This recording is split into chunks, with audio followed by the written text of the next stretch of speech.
अच्छा जी, यहाँ पर आपने इलेक्ट्रॉनिक और कन्वेंशनल करंट के बारे में याद रखना है। पहली बात तो आपको ये पता होना चाहिए कि फिजिक्स की दुनिया में दो तरह के करंट्स को पढ़ा जाता है। एक होता है जी इलेक्ट्रॉनिक करंट और दूसरा होता है जी कन्वेंशनल करंट।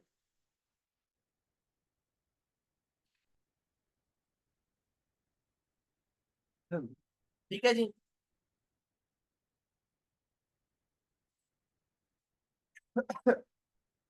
नाउ ये बैटरी का पॉजिटिव टर्मिनल है। तो पॉजिटिव टर्मिनल को फिजिसिस्ट या इंजीनियर्स मोस्टली हाई पोटेंशियल कहते हैं, और जो नेगेटिव वाला टर्मिनल है उसको फिजिसिस्ट मोस्टली लो पोटेंशियल कहते हैं। ये हाई पोटेंशियल और लो पोटेंशियल जो है ना, ये डिफाइन किए गए हैं with respect to positive charges. ठीक है, यानी जिसमें पॉजिटिव चार्जेस ज्यादा होंगे वो हाई पोटेंशियल, और जिसमें पॉजिटिव चार्जेस कम होंगे वो नेगेटिव। तो with respect to positive charges, ये बात याद रखनी है कि ये जो आपके पास हाई और लो पोटेंशियल बैटरी में बनाए जाते हैं ना, ये with respect to positive charges बनाए गए हैं।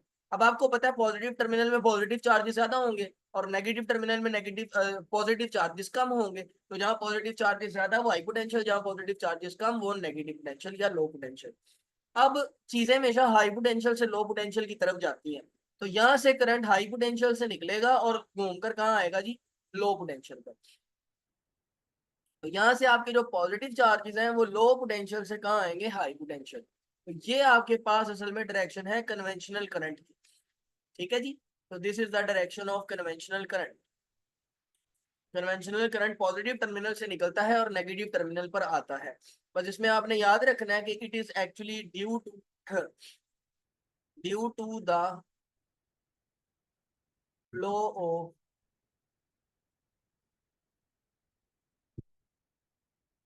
Positive charges. यानी कन्वेंशनल करंट में एक्चुअली में कौन फ्लो कर रहे होते हैं, पॉजिटिव चार्जेस फ्लो कर रहे होते हैं। ये जट कौन है भाई आप में से? अपना नाम चेंज करें बेटा,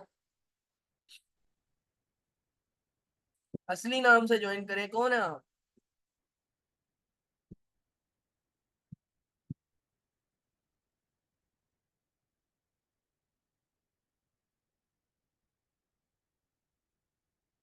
जी जी बोले।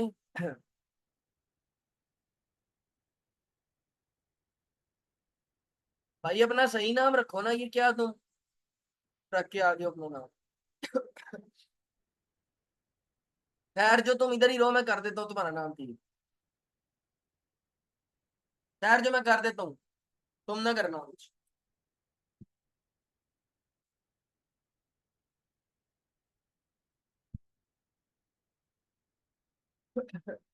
कर दिया नाम मैंने तुम्हारा।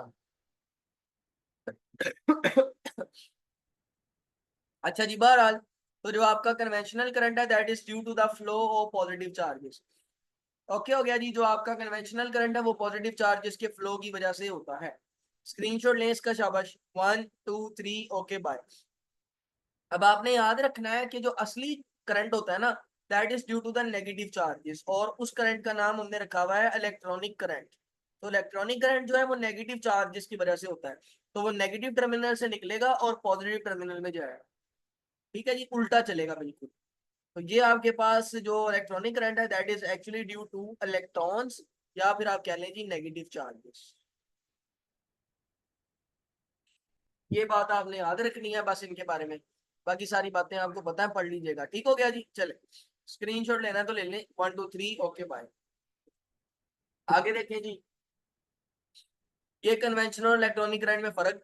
पहली बात डेफिनेशन लिखनी है। Conventional current is the current due to positive charges. Positive charges की वजह से करंट होता है उसको कहते हैं कन्वेंशनल करंट। इलेक्ट्रॉनिक करंट की definition, current due to electrons या नेगेटिव चार्जेस। तो इलेक्ट्रॉन्स और नेगेटिव चार्जेस की वजह से जो करंट होता है उसको इलेक्ट्रॉनिक करंट कहते हैं। इसका फ्लो कैसा होता है, ये हाई पोटेंशियल से लो पोटेंशियल की तरफ आता है। तो ये याद रखना है कि जो आपका कन्वेंशनल करंट है that flows from high potential to low potential, जबकि जो आपका इलेक्ट्रॉनिक करंट है that flows from low to high potential.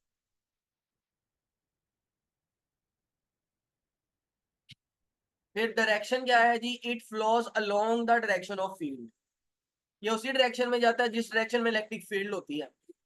जबकि जो इलेक्ट्रॉनिक करंट है that goes against the direction of field, वो फील्ड के ऑपोजिट जाता है। फील्ड आपको पता है पॉजिटिव चार्ज से नेगेटिव चार्ज की तरफ होती है। तो फॉर एग्जांपल ये पॉजिटिव साइड है, ये नेगेटिव साइड है, तो फील्ड सबको पता है आपकी पॉजिटिव साइड से कौन सी साइड पर होने वाली है, नेगेटिव साइड। तो यहाँ से यहाँ पर आपकी फील्ड होगी। फिर वो पॉजिटिव चार्ज है वो तो पॉजिटिव से नेगेटिव में जाता है ना, यानी जो पॉजिटिव चार्ज है उसने यहाँ से यहाँ जाना है, along the direction of motion.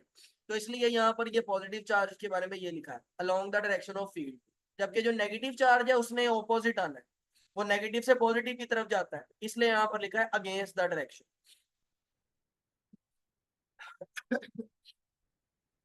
समझ आ गया?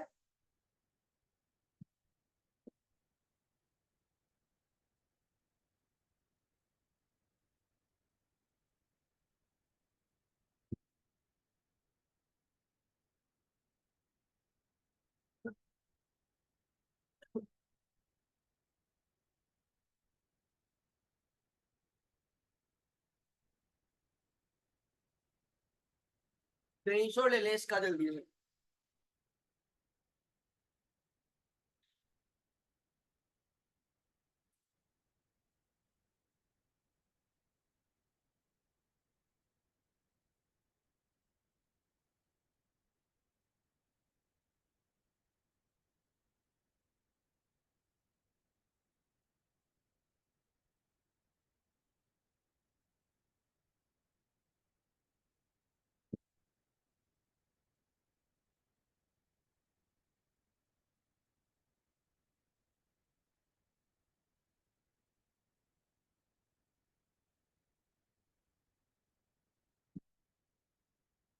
ये है जी current through a metallic conductor. इसमें दो बातें आपने याद रखनी है। जब बैटरी कनेक्टेड नहीं होती ना तो देर इज नो करंट। सारी बात ऐसा ही होता है, सबको पता है। जब बैटरी कनेक्ट नहीं होती तो करंट नहीं होता। ठीक है, ठीक है, करंट नहीं होता। ठीक है, इसके अलावा आपने ये बात याद रखनी है, जब कोई करंट नहीं होता तो फिर जितने भी इलेक्ट्रॉन्स हैं दे मूव रैंडमली। जब किसी भी तरह का करंट नहीं होगा तो इलेक्ट्रॉन्स कैसे मूव करेंगे? रैंडमली मूव करें। ठीक है जी। तो अब ये देखिएगा, कहता है जी when battery is not connected there is no electric field. जब बैटरी कनेक्ट नहीं होती कोई इलेक्ट्रिक फील्ड नहीं होती, और जब कोई इलेक्ट्रिक फील्ड नहीं होती तो जो फ्री इलेक्ट्रॉन्स हैं दे मूव रैंडमली। कैसे मूव करते हैं? रैंडमली। जैसे अगर एक इलेक्ट्रॉन यहाँ से इधर गया तो दूसरा इलेक्ट्रॉन यहाँ से उसकी जगह आ जाता है, तो नेट करंट फिर क्या होता है जी? जीरो। कोई टोटल करंट फ्लो नहीं करता, जितने चार्जेस एक जगह से जाते हैं वापस उसी जगह आ जाते हैं। अब ये वाली बात जो है ना, लास्ट बात, लास्ट वाला point, this is very important point. तो ये आपने बड़ी तवज्जो से सुनना भी है और इसके अंदर सारी इंफॉर्मेशन याद भी रखनी है। तो velocity of randomly moving electron depends on temperature. तो अगर आपके जो इलेक्ट्रॉन्स हैं वो रैंडमली मूव कर रहे हैं, तो रैंडमली वो तब मूव करते हैं जब बैटरी कनेक्टेड नहीं होती। तो ये पेपर में वैसे भी पूछ सकता है कि जब बैटरी कनेक्ट नहीं होती तो फिर जो इलेक्ट्रॉन्स हैं उनकी वेलोसिटी किस पर डिपेंड करती है? तो आपने याद रखना है उनकी वेलोसिटी डिपेंड करती है टेम्परेचर पर।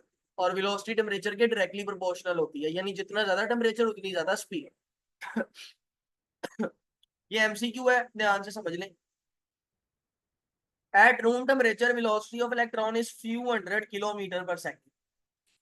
रूम टेम्परेचर पर इलेक्ट्रॉन की रफ्तार चंद 100 किलोमीटर पर सेकंड होती है। चंद 100 किलोमीटर का मतलब है तकरीबन 800 किलोमीटर पर सेकंड से लेकर 1200 किलोमीटर पर सेकंड तक। अच्छा जी, जब बैटरी कनेक्ट हो गई फिर तो when battery is connected electric field is establish in the wire. तो जब बैटरी कनेक्ट हो जाए फिर इलेक्ट्रिक फील्ड पैदा हो जाती है। Electron move in the direction of electric field. तो इलेक्ट्रॉन्स हैं वो इलेक्ट्रिक फील्ड की डायरेक्शन में मूव करने लग जाते हैं। यहाँ से ये वाला पॉइंट आपने याद रखना है, लास्ट वाला इंपॉर्टेंट पॉइंट है।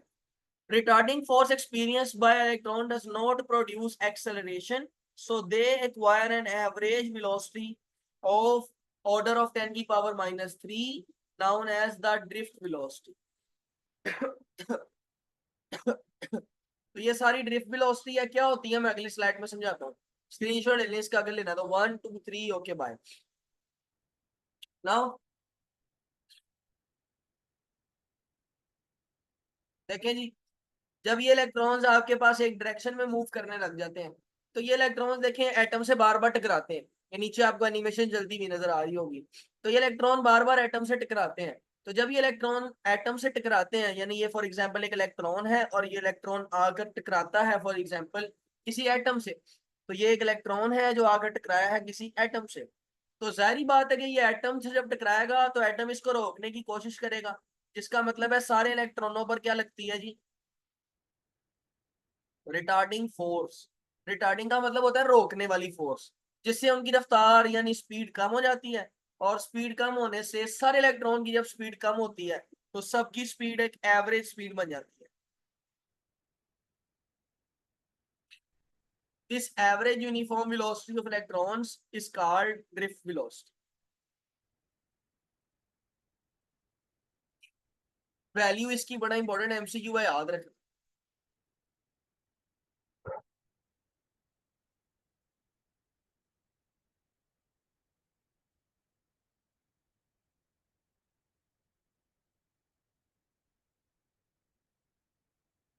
इसका फार्मूला याद रखना है आपने।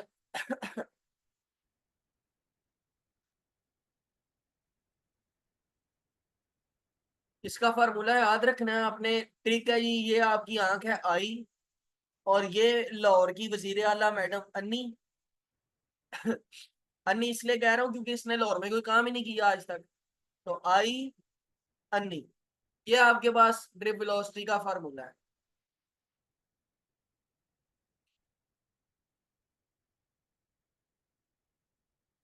ड्रिफ्ट वेलोसिटी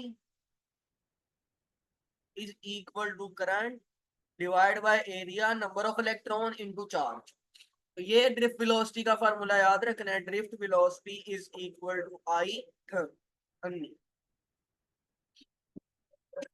ठीक हो गया? ठीक हो गया जी। तो ये फार्मूला आपने याद रखना है जी ड्रिफ्ट वेलोसिटी का।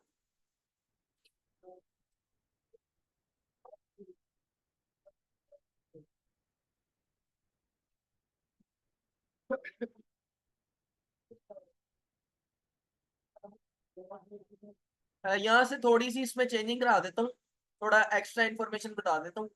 ड्रिप वेलोसिटी का सादा सा फार्मूला है जी आई एन ई। नाउ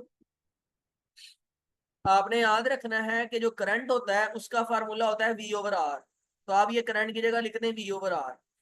तो आप करंट की जगह लिखेंगे वी ओवर आर, तो ड्रिप वेलोसिटी का फार्मूला बनेगा वी ओवर नियर।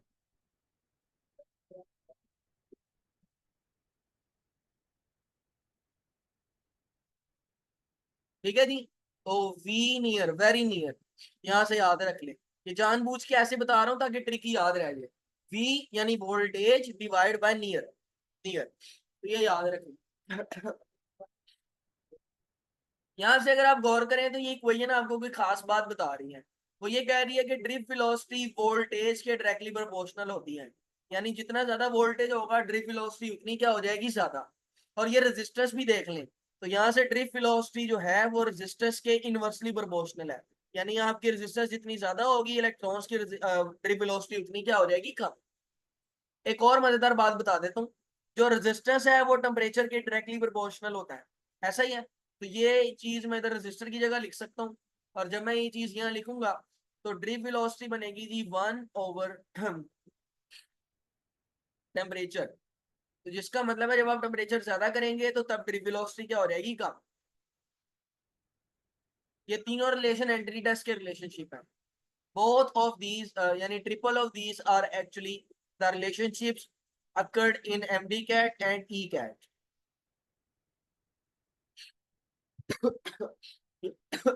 ये तीनों बातें डी टेस्ट में पूछी जा चुकी है, याद रखना। चलिए स्क्रीनशॉट लें इसका, 1 2 3 ओके बाय। नाउ ये आपके पास इसके अच्छा जी, अब बात करते हैं सोर्सेज ऑफ करंट की। सोर्सेज ऑफ करंट का मतलब ये है जो करंट पैदा करते हैं। ठीक है जी। इसका मतलब है जो किसी भी तरह की एनर्जी से कन्वर्ट करते हैं।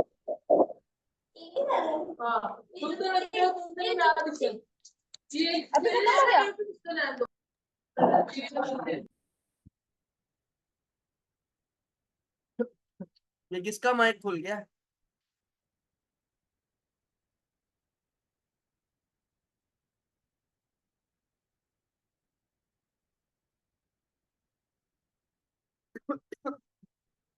तो सोर्सेज ऑफ करंट में आपने याद ही रखना है कि सोर्सेज ऑफ करंट उन सोर्सेज को कहते हैं जो आपकी किसी भी तरह की एनर्जी को इलेक्ट्रिकल एनर्जी में कन्वर्ट करते हैं। जैसे सेल, सेल आपकी केमिकल एनर्जी को इलेक्ट्रिकल एनर्जी में कन्वर्ट करता है। इलेक्ट्रिक जनरेटर जो कि मैकेनिकल एनर्जी को इलेक्ट्रिकल एनर्जी में कन्वर्ट करता है। थर्मोकपल जो कि हीट एनर्जी को इलेक्ट्रिकल एनर्जी में कन्वर्ट करता है। And at last solar cell जो कि सूरज की रोशनी यानी लाइट एनर्जी को इलेक्ट्रिकल एनर्जी में कन्वर्ट करता है। तो ये आपने याद करना है। इसकी वर्किंग मैं पहले समझा चुका हूँ, दोबारा नहीं बताऊंगा। ये देखें सेल के अंदर केमिकल है और केमिकल से वो बिजली पैदा करता है, ठीक है जी। ये आपने याद रखना है। जनरेटर के अंदर कॉइल घूमती है तो मैकेनिकल एनर्जी से इलेक्ट्रिकल एनर्जी पैदा होती है। ये थर्मोकपल है जो कि ठंडे या गर्म से करंट पैदा करता है यानी हीट से। और ये सोलर सेल है जो कि रोशनी से करंट पैदा करता है। बहरहाल इफेक्ट्स ऑफ करंट क्या चाहिए, इधर दिखा, चल उठा ले।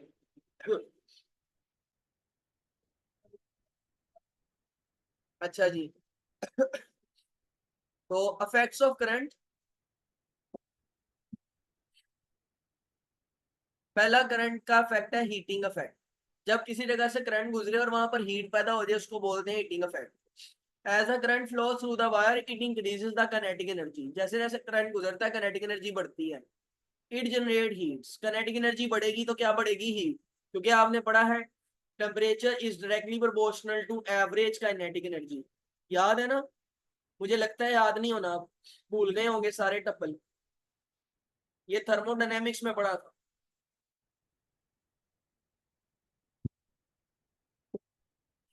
हेनरी टेस्ट में फर्स्ट ईयर भी आती होती है, याद रखना। The free electrons collide with the atoms of wire. ये जो फ्री इलेक्ट्रॉन्स हैं ये एटम्स ऑफ वायर के साथ कोलाइड करते हैं और फिर क्या लूज करते हैं, काइनेटिक एनर्जी। और वो काइनेटिक एनर्जी हमें बाहर नजर आती है in the form of heat. उस हीट का फार्मूला ये लिखा है, इसका नाम है जूल्स लॉ। एप्लीकेशन इसकी electric heater, kettle, toaster, electric iron. तो ये सब करंट से हीट पैदा करते हैं। नाउ मैग्नेटिक इफेक्ट आपने याद रखना है। जब भी अभी थोड़ी देर पहले मैंने बताया कि जब आपके पॉजिटिव चार्जेस मूव करने लग जाए तो उनके पास इलेक्ट्रिक फील्ड के साथ साथ कौन सी फील्ड आ जाती है, magnetic field. The passage of electric current, अगर किसी जगह से करंट गुजर रहा है, ऑलवेज प्रोड्यूसेस मैग्नेटिक फील्ड। तो वहां पर क्या पैदा होती है, मैग्नेटिक फील्ड पैदा होती है। जैसे आप इस एनिमेशन में देखें तो यहाँ से पॉजिटिव रेड कलर के चार्जेस तार में से गुजरे हैं और उनके गिर्द क्या पैदा हो रही है, इलेक्ट्रिक फील्ड। एक और एनिमेशन है, देखें नीचे राइट साइड पे, लेफ्ट राइट साइड पे नीचे करंट गुजर रहा है और साइड पर क्या पैदा हुई है, magnetic field. Strength of magnetic field depends on current and distance of the current element. यानी तार से आप दूर कितना है और करंट कितना है, ठीक है जी। तो ये एमसीक्यूज में आता है दूसरा पॉइंट, ये एमसीक्यूज में पॉइंट याद रखना है। और ये जो मैग्नेटिक इफेक्ट है ये एमीटर और गैल्वेनोमीटर में यूज होता है, that is also an MCQ. Use कैसे होता है वो अगले चैप्टर में। और इलेक्ट्रिक मोटर में भी यूज होता है। स्क्रीनशॉट ले लें, 1 2 3 ओके बाय।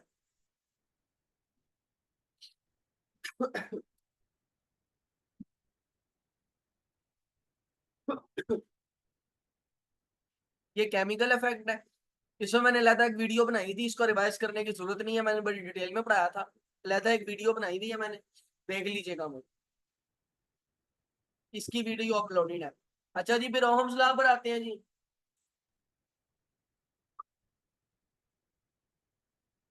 चले जी।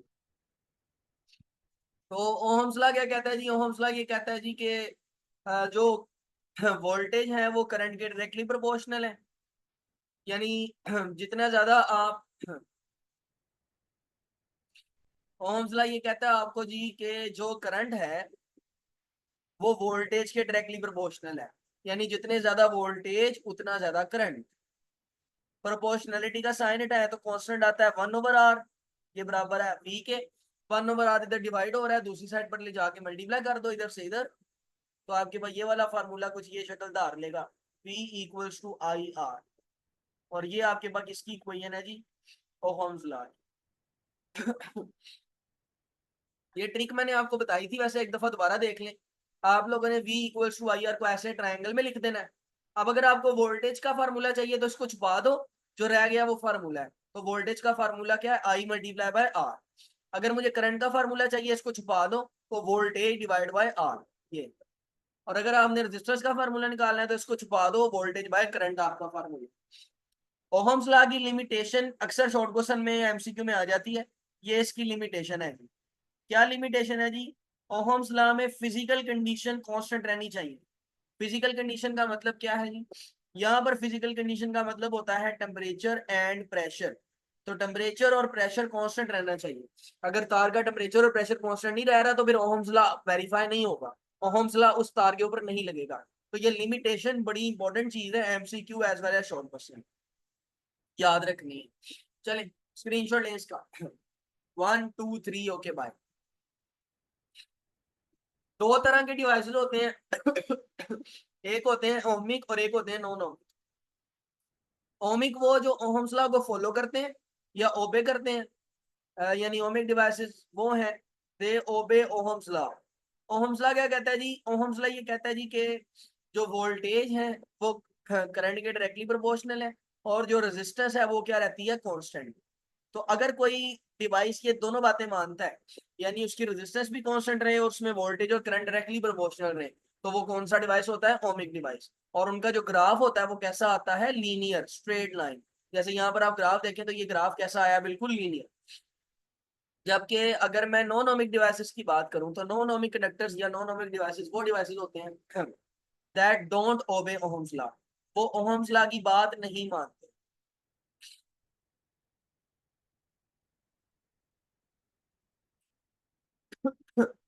इसमें आपने याद रखना है वोल्टेज और करंट डायरेक्टली प्रोपोर्शनल नहीं है, और रेजिस्टेंस जो है वो वेरिएबल होती है, कांस्टेंट नहीं होती, चेंज होती है। रेजिस्टेंस वेरिएबल होने की वजह से ये ग्राफ देखें कैसा आता है, कर्व। कर्व ग्राफ को नॉन लीनियर ग्राफ भी कहते हैं। इसी तरह यहाँ पर देखें ग्राफ कैसा है, कर्व, नॉन लीनियर। ठीक है जी। ओमिक मटेरियल्स में याद रखना है, ओमिक डिवाइसेस होते हैं मेटल्स, जबकि जो नॉन ओमिक डिवाइसेस हैं, पहली बात वो फिलामेंट बल्ब है, यानी बल्ब के अंदर जो स्प्रिंग होता है वो। और नंबर 2 पर है जी डायोड या सेमीकंडक्टर डायोड। तो सेमीकंडक्टर होते हैं वो भी आपके पास नॉन ओमिक होते हैं। सेमीकंडक्टर का मतलब अभी बताया मैंने, सेमीकंडक्टर वो मटेरियल्स होते हैं जो होते हैं जी, जैसे सोलर पैनल। बस चले स्क्रीनशॉट लेना है इसको तो ले लें, 1 2 3 okay bye.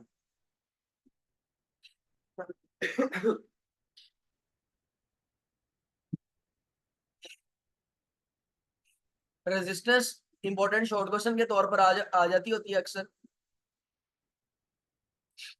Major of opposition to the flow of current, current के फ्लो को कितनी रुकावट मिल रही है, इसको क्या बोलते हैं जी, रेजिस्टेंस। यूनिट ऑफ रेजिस्टेंस क्या है जी, ओहम। और इसको ये इससे रिप्रेजेंट करते हैं। इसके रिलेटेड आप ये कार्टून देख सकते हैं। ये कार्टून में ये जो टोमा जी है ये है करंट, ये जो भाई है ये ओहम। ओहम मतलब क्या है, रेजिस्टेंस। ये उसको पकड़ के रख रहे हैं। और ये है वोल्टेज। ठीक है जी। जो कि टोमा जी यानी करंट को धक्का लगा रहे हैं कि भाई जा जा, यानी आपको पता है करंट को फ्लो करने की वजह है वोल्ट, और उसको रोकने वाला कौन है, रेजिस्टेंस। तो ये इमेज इस चीज को अच्छे से शो करती है। डिपेंडेंस ऑफ रेजिस्टेंस, पहली चीज नेचर ऑफ मटेरियल, दूसरा टेम्परेचर। ठीक है जी। यानी जो आपका रेजिस्टेंस है वो टेम्परेचर पे डिपेंड करती है। पहली बात, रेजिस्टेंस टेम्परेचर के डायरेक्टली प्रोपोर्शनल तब होती है जब पॉजिटिव टेम्परेचर कोएफिशिएंट हो। टेम्परेचर कोएफिशिएंट याद ना पढ़ाया था मैंने। तो अगर टेम्परेचर कोएफिशिएंट पॉजिटिव हो, टेम्परेचर कोएफिशिएंट का मतलब होता है अल्फा। तो अगर अल्फा पॉजिटिव हो तो रेजिस्टेंस डायरेक्टली प्रोपोर्शनल होती है टेम्परेचर के। और अगर पॉजिटिव टेम्परेचर कोएफिशिएंट ना हो, negative temperature coefficient,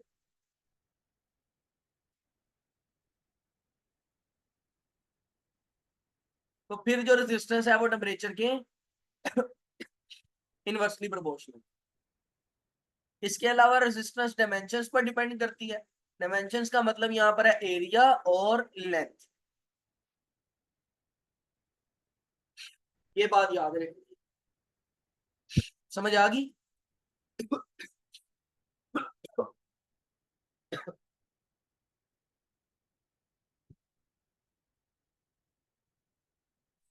1 2 3 okay bye. मेरा ख्याल आज के लिए बहुत है, बाकी भी हम इंशाल्लाह कल करेंगे। अब फिर कोई दिन मिलेगा ना फ्री, तो हम आगे से चैप्टर रिवाइज कर लेंगे। कल से हमने अपना नेक्स्ट चैप्टर स्टार्ट करना है, और परसों आपका टेस्ट है, याद रखना। तो टेस्ट की तैयारी आपने प्रॉपर तरीके से करनी है, एनिमेशन को सॉल्व करें। और एमसी जी बिल्कुल एमसीक्यू आने बिल्कुल एमसीक्यू आने ही आने, एमसीक्यू तो आने हैं।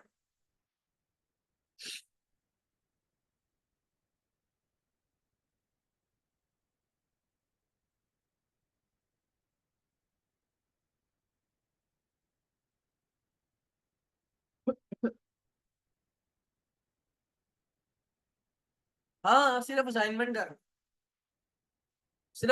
कर लें बहुत है।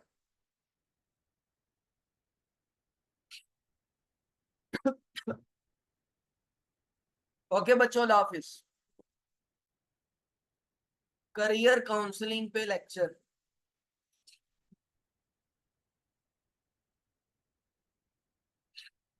करेंगे। अभी अभी तो आपका सेकेंड ईयर अभी स्टार्ट हुई है चलें करेंगे इंशाल्लाह। चलो इस संडे कर लेते हैं, करियर काउंसलिंग पे ना इस संडे को लेक्चर रख लें। ठीक है, चले इस संडे को कर लेते हैं करियर काउंसलिंग पे। उसमें फिर हम ओपन टू ऑल कर लेंगे, यानी जिस जिसने भी ज्वाइन करना हो वो कर सकता है, फीस देता हो या ना देता हो वो ज्वाइन कर ले। ठीक है, तो आप लोग अपने इर्द गिर्द जितने भी बच्चे हैं उनसे आप पूछ सकते हैं, बता दीजिएगा उनको कि संडे को सर ने करियर काउंसलिंग पे लेक्चर लेना है, कि करियर किस तरह से चूज किया जाए, बेस्ट करियर आपके लिए क्या है। तो वो फ्री रख दिया जाएगा, जितने भी बच्चे ज्वाइन करना चाहें वो कर सकते हैं। चले बहरहाल, आज के लेक्चर में इतना ही, बहुत शुक्रिया, अल्लाह हाफिज।